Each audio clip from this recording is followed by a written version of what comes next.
Hello guys, आज हम पढ़ेंगे भक्ति सूफी परंपराएं। अध्याय 6 भक्ति सूफी परंपराएं, धार्मिक विश्वासों और भक्ति ग्रंथों में परिवर्तन। लगभग 8वीं से 18वीं शताब्दी के बीच, मतलब 10 सालों का अंतर। उनके बीच में क्या अंतर आया 10 साल में। ये अध्याय भारतीय उपमहाद्वीप में 18वीं से 18वीं शताब्दी के बीच विकसित हुए धार्मिक आंदोलनों, विशेष रूप से भक्ति और सूफी परंपराओं पर केंद्रित है। ये हमें बताता है कि कैसे इन आंदोलनों ने समाज, संस्कृति और धर्म को गहराई से प्रभावित किया है। व्यापक अवलोकन इस अवधि के दौरान धार्मिक विकास की रूपरेखा है। ये खंड हमें इस अवधि के दौरान हुए प्रमुख धार्मिक परिवर्तनों को विस्तृत संक्षेप में बताता है। धार्मिक विविधता और समन्वय। इस काल में भारतीय उपमहाद्वीप में विभिन्न धार्मिक संप्रदायों का विकास हुआ। शैव, वैष्णव, शाक्त, बौद्ध, जैन और इस्लाम। भक्ति और सूफी आंदोलनों ने इन विभिन्न परंपराओं के बीच समन्वय और सह अस्तित्व को बढ़ावा दिया है। यह एक ऐसा समय था जब लोग अपनी आस्थाओं में समानताएं खोजने लगे थे। धार्मिक विविधता और समन्वय, ये जो पहला पॉइंट है, इसमें हमें बताया गया है कि इस काल में शैव, वैष्णव, शाक्त, बौद्ध, जैन और इस्लाम धर्म शामिल थे और यहाँ सभी आस्थाओं को एकीकृत करके समानता खोजने लगे थे लोग। मूर्ति पूजा से व्यक्तिगत भक्ति तक। जो मूर्ति पूजा है वो व्यक्तियों में कैसे फैली, इस बारे में हम जानेंगे। भक्ति आंदोलन ने देवताओं की मूर्तियों की पूजा के साथ साथ व्यक्तिगत आराधना और प्रेम पर जोर दिया। ये भगवान के साथ व्यक्तिगत संबंध स्थापित करने की ओर एक महत्वपूर्ण बदलाव था। सूफी परंपरा ने भी ईश्वर के साथ व्यक्तिगत और आध्यात्मिक संबंध पर जोर दिया, जिसे फकीरी या ईश्वर से प्रेम के माध्यम से प्राप्त किया जा सकता था। सामाजिक समरसता पर बल। भक्ति और सूफी संतों ने अक्सर जाति, लिंग और सामाजिक स्थिति के भेदभाव को चुनौती दी। उन्होंने सभी को एक समान माना और धार्मिक भागीदारी के लिए दरवाजे खोले। यह एक क्रांतिकारी विचार था। अछूत महिलाओं और समाज के निचले तबके के लोगों को भी इन आंदोलनों में महत्वपूर्ण स्थान मिला। मतलब ये चाहते थे कि सभी जो व्यक्ति हैं, महिला हैं, बूढ़े हैं, बच्चे हैं, सबको समान अधिकार मिले। इसलिए इन्होंने आंदोलन को महत्वपूर्ण भूमिका दी। क्षेत्रीय भाषाओं का उदय। इन आंदोलनों ने संस्कृति जैसे शास्त्रीय भाषाओं के बजाय क्षेत्रीय भाषाओं जैसे हिंदी, बंगाली, मराठी, तमिल, कन्नड़ आदि में धार्मिक साहित्य और भजनों की रचना को बढ़ावा दिया। ये तो हम जानते ही हैं कि अगर भाषा है तो हर भाषा में भजन और रचना तो होंगी। इस धर्म आम लोग के लिए अधिक सुलभ और समझने योग्य बन गया। जनता की भाषा में भजन गाना और सुनना एक नई लहर थी। ये लहर हमें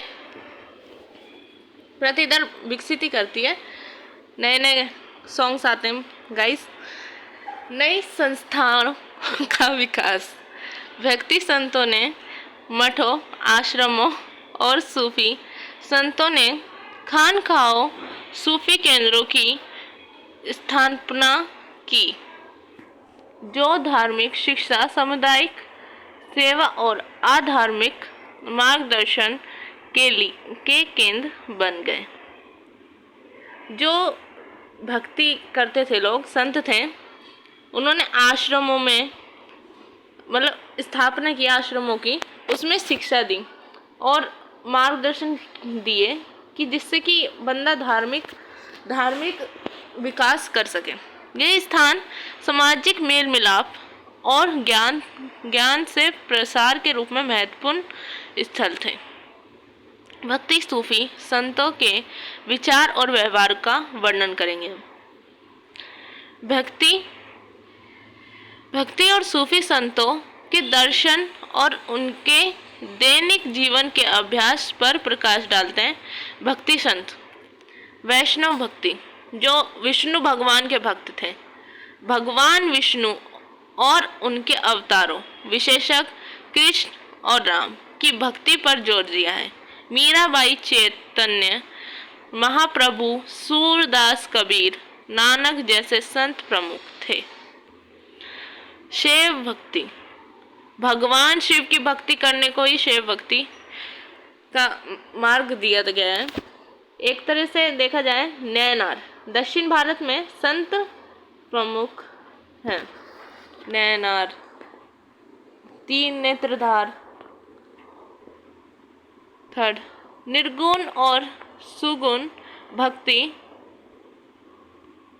निर्गुण भक्ति ईश्वर को निराकार और गुणों से परे मानकर उसकी उपासना। कबीर और गुरु नानक इसके प्रमुख उदाहरण हैं। उन्होंने जाति पाति और बाहरी आबंटनों का विरोध किया। ईश्वर एक है, चाहे उसे किसी भी रूप में पूजो। सगुण भक्ति ईश्वर को साकार और गुणों से युक्त मानकर उसकी उपासना, जैसे राम, कृष्ण, सूरदास, तुलसीदास, मीराबाई इसके प्रमुख उदाहरण हैं। भगवान मेरे समान है, उनकी लीलाएं अद्भुत है। सामाजिक सुधार इन संतों ने जाति व्यवस्था, लैंगिक भेदभाव और धार्मिक पाखंड का विरोध किया। उन्होंने प्रेम, समानता और भाईचारा का संदेश फैलाया। भजन और कीर्तन अपनी शिक्षाओं को फैलाने के लिए उन्होंने भजन कीर्तन पदों का सहारा लिया, जो आज भी लोकप्रिय है। सूफी संत इस्लाम में रहस्यवाद। सूफीवाद इस्लाम का एक रहस्यवादी रूप है, जो ईश्वर के साथ व्यक्तिगत और भगवानात्मक संबंध पर जोर देता है। मुख्य सिलसिले ऑर्डर निश्चिती, सूरवादी, नक्शबंदी, कादिरी जैसे विभिन्न सूफी सिलसिले विकसित हुए। भारत में चिश्ती सिलसिला सबसे लोकप्रिय हुआ। सूफी सिद्धांत जिक्र यानी स्मरण, ईश्वर के नाम का लगातार जाप करना। समा यानी संगीत, आध्यात्मिक संगीत सुनना, अक्सर कव्वाली के रूप में ईश्वर से प्रेम में लीन होने के लिए।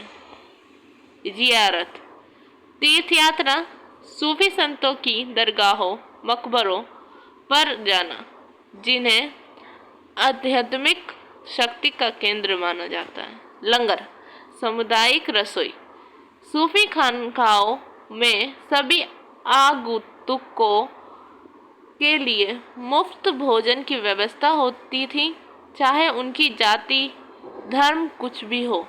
यह समानता का प्रतीक था। मानववाद सूफी संतों ने प्रेम, सही विष्णु और मानवता की सेवा पर जोर दिया। वे कहते थे, ईश्वर को पाने का रास्ता मनुष्य की सेवा से होकर गुजरता है। अब हम पढ़ेंगे संरक्षण की कहानी। भक्ति सूफी रचनाओं को कैसे संरक्षित किया जा सकता है। आंदोलनों के महत्वपूर्ण साहित्य और मौखिक कार्यों को पीढ़ी दर पीढ़ी सुरक्षित रखा गया है। मौखिक परंपराएं। शुरुआत में भक्ति और सूफी संतों की शिक्षाएं, भजन और कहानी मौखिक रूप से एक पीढ़ी से दूसरी पीढ़ी तक फैलती थी। शिष्य अपने गुरुओं के उपदेशों को याद रखते थे और उन्हें दूसरों तक पहुंचाते थे। गायन और कहानियाँ सुनाना इन परंपराओं को जीवित रखने का एक महत्वपूर्ण तरीका था। लिखित संग्रह। धीरे धीरे इन मौखिक परंपराओं को लिखित रूप में दिया जाने लगा। संतों के शिष्यों और भक्तों ने उनके प्रवचनों, कविताओं और पत्रों को संकलित किया। ग्रंथों का निर्माण, जैसे गुरु ग्रंथ साहिब सिखों का पवित्र ग्रंथ जिसमें कई भक्ति संतों की वाणी शामिल है। बीजक कबीर, सूर सागर सूरदास, रामचरितमानस तुलसीदास आदि ये ग्रंथ आज भी इन परंपराओं का मूल है। तज़किरा जीवन संग्रह। सूफी परंपराओं में संतों की जीवनियाँ और उनके चमत्कारों के किस्से तज़किरा नामक पुस्तकों में संकलित किए गए हैं। स्थानीय अभिलेखकार और मठ।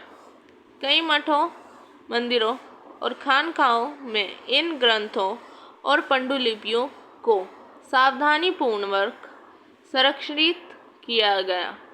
ये स्थान ज्ञान के भंडार थे। संगीत और कला के माध्यम से भक्ति संगीत, भजन कीर्तन और सूफी संगीत कव्वाली ने इन रचनाओं को जीवित रखने में महत्वपूर्ण भूमिका निभाई है। चित्रकला, मूर्तिकला ने भी संतों की कहानियाँ और धार्मिक विचारों को दर्शाया, जिससे वे जनमानस में लोकप्रिय हुए। उदाहरण चयनित भक्ति सूफी रचनाओं के अंश। भक्ति सूफी संतों की रचनाओं के छोटे छोटे अंशों का अवलोकन करता है, जिससे हमें उनके विचारों और काव्य शैली की झलक मिलती है। कबीर के दोहे। जाति ना पूछो साधु की, पूछ लीजिए ज्ञान। मोल करो तलवार का, पड़ा रहने दो मयान। ये कबीर जातिगत भेद भाव को नकारते हुए ज्ञान के महत्व पर जोर देते हैं। बुरा जो देखन में चला, बुरा न मिलिया कोई। जो दिल खूजा आपना, मुझसे बुरा न कोई। आत्मचिंतन और आत्म सुधार पर जोर देते हुए मीराबाई के पद। मेरे तो गिरधारी गोपाल, दूसरा न कोई। जाके सिर मोरा मुकुट, मेरो पति सोए। भगवान कृष्ण के प्रति अनन्य प्रेम और समर्पण को दर्शाता है। गुरु नानक देव जी की वाणी।